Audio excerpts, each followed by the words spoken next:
Naomba tujifunze kidogo neno la Mungu linalosema unachopaswa kufanya mambo yanapobadilika. Unachopaswa kufanya mambo yanapobadilika. Unafahamu unatakiwa kufanya nini mambo yanapobadilika? Kama mtu mwenye Mungu maishani mwako, kwanza naomba unisikilize. Wana wa nuru si kama wana wa duniani. Wana wa nuru ni tofauti na wana wa duniani. Wana wa nuru wana namna yao ya kuishi na namna yao ya kukabiliana na mambo, lakini pia wana namna yao ya kuyatazama mambo kimungu au kinuru. Haleluya, wana wa Mungu. Wana wa duniani nao wana namna yao ya kutazama mambo na kuchukulia mambo. Sasa leo nataka tuangalie kidogo unachotakiwa wewe kukifanya mambo yanapobadilika. Mambo yanapobadilika. Naposema mambo yanapobadilika, maana yake nazungumza mambo yanapoenda tofauti. Mambo yanapokuwa kinyume, unatakiwa wewe ufanye nini? Kwanza, hii lazima uifahamu, katika dunia mambo yanabadilikaga. Mambo yanabadilikaga. Katika dunia mambo yanabadilikaga. Kila kitu kinaweza kikabadilika. Na lazima ufahamu hii katika dunia ili isikushangaze. Mazingira yanabadilika, watu wanabadilika. Haleluya, wana wa Mungu. Amen. Watu wenyewe wanabadilika, miili ya watu inabadilika, sura zinabadilika. Kila kitu kinafanya nini? Kinabadilika. Kwa hiyo kisaikolojia hii isikupe shida. Duniani mambo yanabadilikaga. Jiografia hivyo hivyo. Unaweza ukaenda mahali ukayaona mazingira katika mkao fulani, baada ya miaka 10 baadaye ukaenda pale ukapotea mpaka nyumba, ukapotea mpaka eneo unaloenda, mpaka njia ukapotea. Kwa nini? Kuna mabadiliko unaweza ukayakuta. Labda miti uliokuwaga unaiona pale ilikuwa ndo alama yako, imekatwa, haipo. Labda nyumba iliyokuwaga pale ndo ilikuwaga alama yako kwamba kuna nyumba utaikuta hivi, umekuta nyumba haipo tena.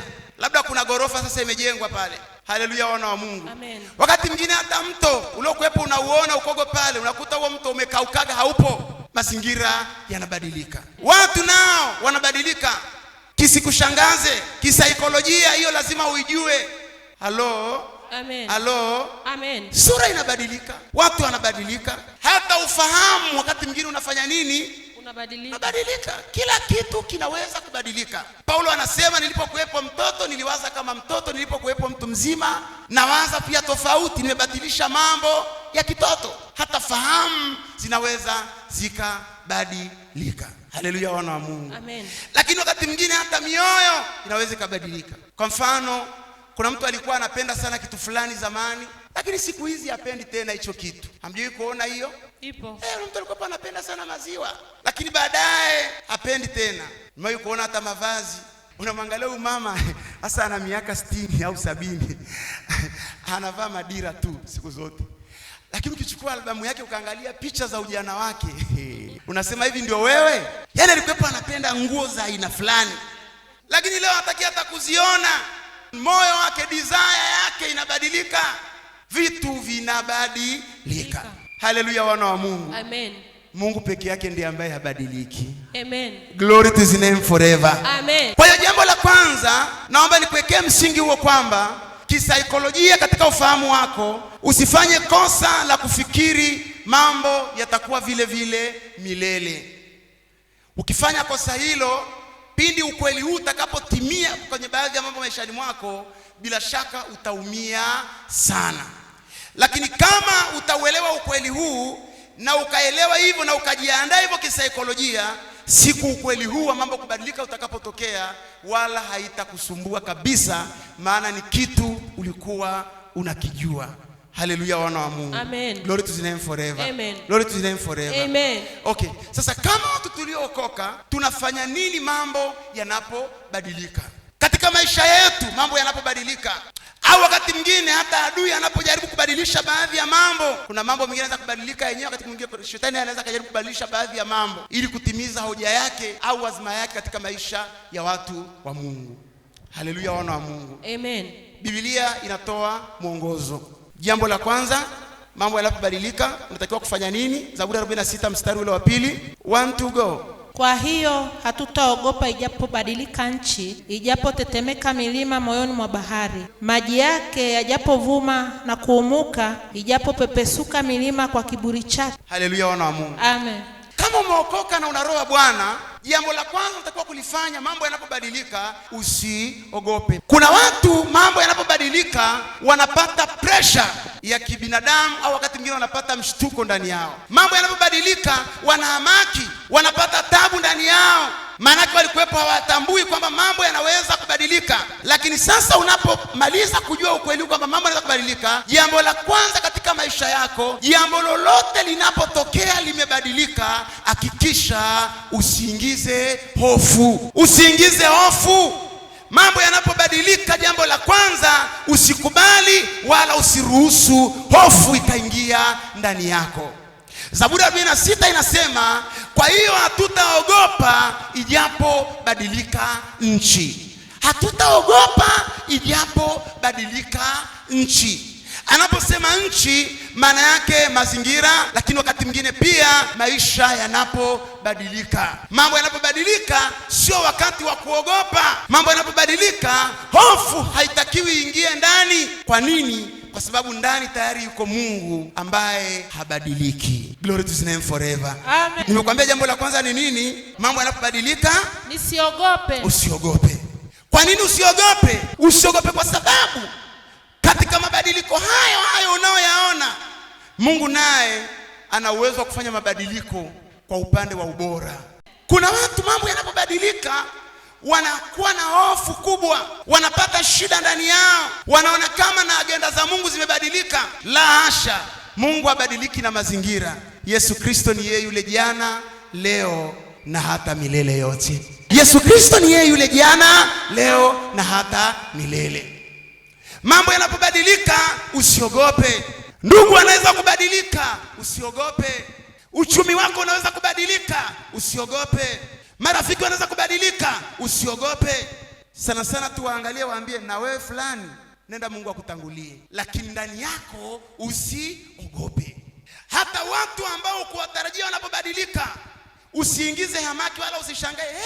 No, waambie nilijua mapema, nenda na Bwana akutangulie. Mtu uliokoka hutaki kutetemeshwa na mabadiliko. Haleluya, wana wa Mungu. Amen. Kuna wakati maisha yako yanaweza yakapitia mabadiliko fulani. Sasa upati hela nyingi kama zamani. Kuna baadhi ya mambo hayaendi kwa uwepesi kama mwanzo.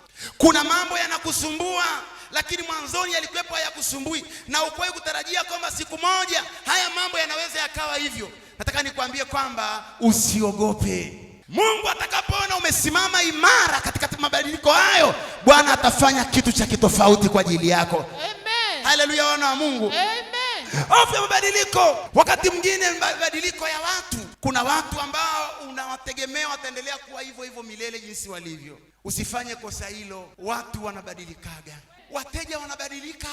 Usiseme huyu ni mteja wangu wa milele. No.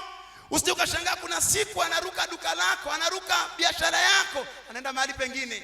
Watu wanabadilika. Usiogope. Kumbuka msingi wako ni Mungu na sio mwanadamu. Amen. Msingi wako ni Mungu wala sio mazingira. Amen. Kwa hiyo mazingira yanapobadilika, watu wanapobadilika, Mungu habadiliki. Bado una sababu ya kusema hata hapa nitasimama, hata hapa nitadumu, hata hapa nitastawi, hata hapa nitaendelea, hata hapa nitasonga mbele. Haleluya. Amen. Hilo ni jambo la kwanza ambalo watu wengi wanashindwa kulijua hilo.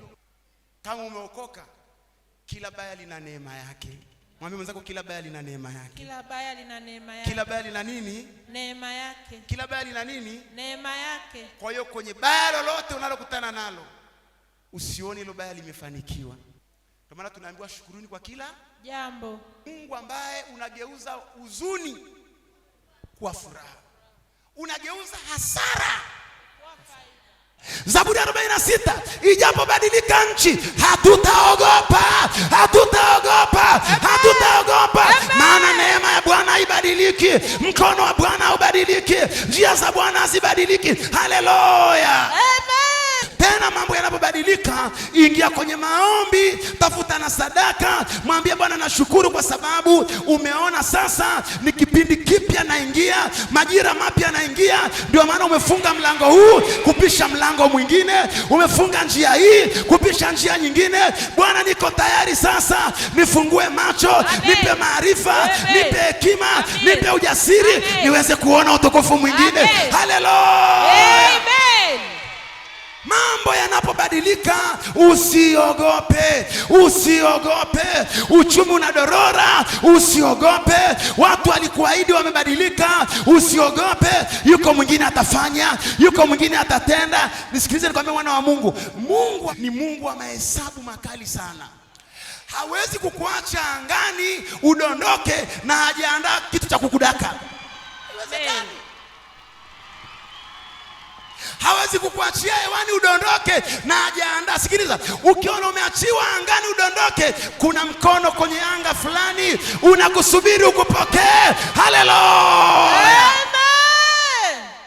Maana Mungu anatupenda na wala hana hiana na sisi. Hana haja ya kukuua wewe kabla ya siku zako, hana haja ya kukuaibisha mbele ya adui zako, hana haja ya kukufanya chochote kile. Mawazo yake daima yote anasema ni mema, ni mema, ni mema, ni mema. Biashara imebadilika, mawazo ya Mungu ni mema. Bosi amechange, hataki hata kuone, mawazo ya Mungu ni mema. Rafiki amebadilika, mawazo ya Mungu ni mema. Kinachotakiwa ni kwamba pointi ya kwanza, mambo yanapobadilika, simama imara, usiogope. Mwambie Bwana, najua katika mabadiliko haya kuna kitu chema zaidi unakiachilia kwa ajili yangu. Mungu anaondoa vichakavu ili aweze kuleta vipya. Amen. Sikiliza, jambo la kwanza, mambo yanapobadilika usiogope. Kwa nini usiogope? Usiogope kwa sababu kama ni adui amebadilisha, Bwana atayarejesha na yatakaa sawa. Lakini kama ni Mungu ameruhusu yabadilike, yaache yabadilike jinsi yanavyobadilika. Amen. Yaache. Hata katika maisha kuna watu, mmekuepo na watu ambao wamekushika mizizi ya roho yako. Kuna watu ambao mmewafanya baadhi ya watu kama vile ndio miungu katika maisha yetu. Utaingia katika laana. Ni hivi, katika maisha kuna watu mnakosa hatua mpya kwa sababu ya kung'ang'ania hatua za zamani. Kweli. Kanuni ya maisha inasema hivi, divai inapokuja mpya inatakiwa na kiriba kiwe kipya. Shangilia kwa Yesu. Haleluya, wana wa Mungu.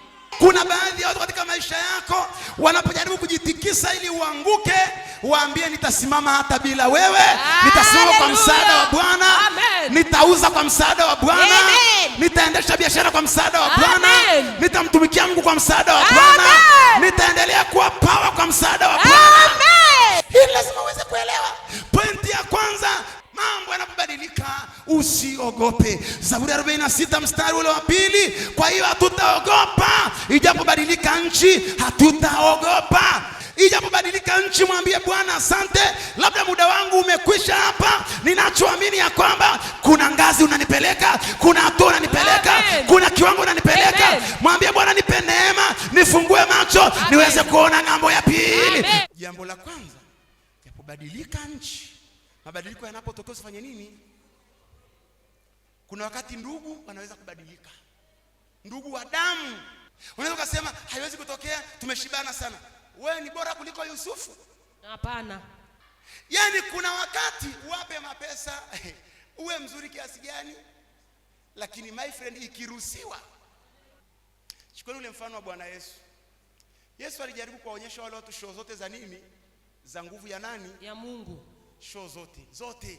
Vipofu wanaona, viwete wanatembea, wafu wanafufuka. Siku ile wakaenda wakamkamata nani? Walipofika pale wanamuuliza Yesu, tunamtafuta Yesu. Yesu akawaambia ni mimi. Wale watu wakapigwa muujiza kwanza mmoja, wakaanguka wote wapi? Chini. Lakini bado na kuangushwa chini kwa nguvu ya Mungu, wakanyanyuka tena wakasema umetuangusha sawa, lakini kukukamata hatutafanya nini? Hatuachi. Yesu akasema na muujiza wote bado tena hata waogopi. Yesu akasema nitafanya tena labda na show ya pili. Petro akakamata yule mtumwa kuone, akamkata sikio. Yesu akanyanyua, akaunga mbele ya wauaji wanaangalia, kaunga. Baada ya kuunga akasema, umemuunga sawa, lakini tutakukamata. Kuna watu wape pesa, wapambe, watabadilika tu. Useme sina shida na mtu, sindagi kwa mtu, sina ubaya na mtu. Wewe sema kila kitu, hautakuwa, lakini watakukamata tu. Watakusema vibaya tu. Watakufanyia mpango tu. Watajaribu kukuua tu. Wewe ukishaona hivyo, mwambie Bwana asante. Mungu hawezi kukuacha hewani Bwana. Atachomoka rafiki, atakuja rafiki. Amen. Anachomoka mfadhili, anakuja mfadhili. Amen. Anachomoka mteja, anakuja mteja. Na mara nyingi wanaokuja wanakuwepo bora, stable, wazuri kuliko. Haleluya. Amen. Sasa unaweza ukaniambia hivi, nisipoogopa nini kinachotokea? Kutokuogopa ni dawa. Kutokuogopa ni nini? Ni dawa. Unaweza kusema sasa anaposema kwamba mambo yanakubadilika eti nisiogope, pointi ya kwanza. Hivi nisipoogopa nini kinachotokea? Kutokuogopa ni dawa. Ujasiri ni dawa. Kupitia kutokuogopa kwako itafungua mlango mwingine kwa ajili yako. Amen. Haleluya, wana wa Mungu. Amen. Hivi unajua Yusufu alipokuwa ametupwa pale kwenye ile birika, hakuogopa. Hakufanya nini? Hakuogopa. Hakuogopa. Na kwa kuwa hakuogopa, ikampelekea Mungu kufungua mlango mwingine. Nikakwambia hivi saa ile, Mungu tuliye naye ni wa maarifa na ni wa mahesabu makali. Hawezi kukudondosha angani bila kujua unaangukia wapi. Kumbuka wewe ni mtoto mpenzi wa nani? Wa Mungu. Amekuchora kwenye mikono yake, wewe ni mboni ya jicho lake. Hawezi kuruhusu udondoke angani huko au akutupie baharini na hajaandaa meli ya wewe kukudaka au boti ya kukudaka. Kwa hiyo wakati Yusufu alipokuwa ametupwa na wale watu, wakamtupa pale nyikani, Mungu alishaandaa mikono mizuri, mikono salama ya kumpokea. Haleluya, wana Mungu. Na ile mikono ikafanya nini? Ikampokea. Wakampa hatua kukaribia kusudi la Mungu zaidi. Kama alikuwa yuko labda kilomita 100, angalau wale jamaa walipomnunua wakamsogeza angalau kilomita 80 mbele. Wakaenda sasa wakampeleka sehemu ambapo angalau pale tena ilikuwa tena ni karibu zaidi na kuingia wapi? Ikulu, kwenye kusudi la nani? La Bwana. Hilo jambo la kwanza. Jambo la pili, mambo yanapobadilika unafanyaje? Jambo la pili, kumbuka Mungu hajabadilika. Kumbuka Mungu hajabadilika. Sasa kwa nini pointi nasema kumbuka? Ni kwa sababu mara nyingi wakati wa dhoruba kumbukumbu zinapoteaga. Wakati wa dhoruba, wakati milima inapoanza kusuka, watu wengi kumbukumbu zinapoteaga.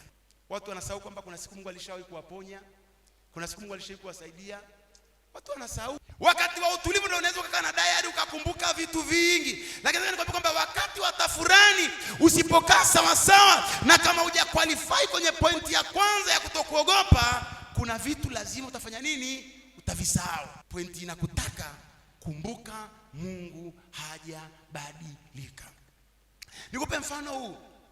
Kitabu kile cha Luka au Yohana, wakati ambapo Yesu alipokuwepo ameenda kubatizwa na Yohana. Yohana mwenyewe nabii alipomwangalia Yesu alimthibitisha. Yaani Yohana mwenyewe anamthibitisha Yesu mbele ya nani? Ya watu. Lakini siku moja wakati wa taabu, milima inasuka, kisu kinachungulia kwenye koromeo, yupo gerezani, hakuna tena cha ndugu jamaa rafiki zake wote ni makomeo ya magereza. Akasahau. Mambo yanapobadilika kuna wakati vitu tunavisahau. Akasahau kwamba yeye ndiye nabii wa kwanza katika Agano Jipya kusema huyu ndiye mwana wa Mungu aliye hai. Akawaambia wale wanafunzi wake, jamani, nendeni muulizeni huyo Yesu, hivi eti ndio yeye au tungoje mwingine? Wakati wa vita kumbukumbu zinafanya nini? Ndio maana msiwacheke watu wanaochemsha wakati wa vita. So unasema hivi alishindwaje kitu kidogo? Wewe hujui. ndogo kwako sasa, lakini saa ya hatari sio ndogo. Pointi namba 2 inakwambia kumbuka, Mungu hajabadilika. Jitahidi kukumbuka. Wakati afya inayumba yumba, wakati uchumi unayumba yumba, wakati maadui wanakuyumbisha, wakati mambo ya kiroho hayaendi, wakati mambo hayako sawa, wewe jitahidi kukumbuka ya kwamba Bwana hajabadilika. Once utakaposahau, matokeo yake yatakuwa mabaya sana. Ndio maana huwa tunasema katika madhabahu ya kitume na kinabii kwamba tunapaswa kunyenyekea kile inapoitwa leo. Na ushuhuda wako wa jana usitembee nao kama ndio bango milele. Kweli. Kwamba mimi Bwana haniwezi, shetani nilimshinda jana. No, jana ni jana wewe. Leo ni leo. Mwambie Bwana nisaidie. Kweli. Leo nisaidie kama leo. Hii pointi namba 2 ni muhimu sana uweze kujua. Kuna watu wamewahi kumpenda sana Mungu wakiwa hata hawana chakula. Lakini leo wana chakula, lakini upendo wao umefanya nini? Umeshuka. Kuna watu wanaowahi kumpenda Mungu sana wakiwa hawana hata nini, usafiri. Alikuwa anawahi ibadani na miguu yake, lakini leo ana usafiri, ndo namba 1 kuchelewa. Unajui kuona hicho kitu? Ipo.